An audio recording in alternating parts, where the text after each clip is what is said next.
এই মুহূৰ্তে জনাইছে এটা বিগ ব্ৰেকিং নিউজ অইল অবৈধ খননক লৈ নুমলীগড়ত অব্যাহত আছে প্ৰতিবাদ ঐতিহাসিক নুমলীগড়ত জেউৰা দিলে ঐক্য সেনা অসমে অইল ইণ্ডিয়া অবৈধভাৱে খান্দি পাইপ বহুৱাৰ কাৰ্য তীব্ৰ গৰিহণা ঐক্য সেনা অসমৰ নুমলী কুঁৱৰীগড়ক কাটি দুষ্যয় কৰা অইল ইণ্ডিয়াৰ বিৰুদ্ধে সোমবাৰে ঐক্য সেনা অসমৰ জেউৰা দি ব্যাপক প্ৰতিবাদেৰে হুকিয়াই দিয়ে অইল কৰ্তৃপক্ষ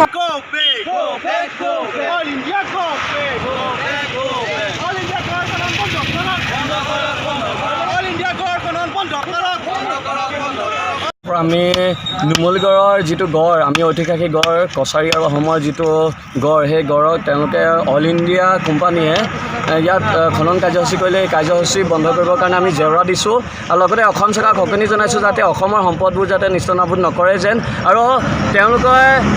জ্ঞাত ইয়াত বহুতো বিষয়া আছে বন বিষয়া আছে অসম চৰকাৰ বিষয়া আছে তেওঁলোকে জানিও নজনা বেয়াও ধৰিছে কিন্তু এই জেউৰা যে দিছোঁ অইল ইণ্ডিয়াক আমি সকিনি জনাইছোঁ যাতে এই জেউৰা ভাঙি যাতে কোনো খনন কাৰ্যসূচী এই নুমলীগড় গড়টো যাতে খনন কাৰ্যসূচী তাৰ কাৰণে আমি তীব্ৰ গৰিহণা দিছোঁ আৰু যাতে সকীয়াই দিছোঁ যাতে অনাগত দিনত যাতে এই কাৰ্যসূচী নকৰিবৰ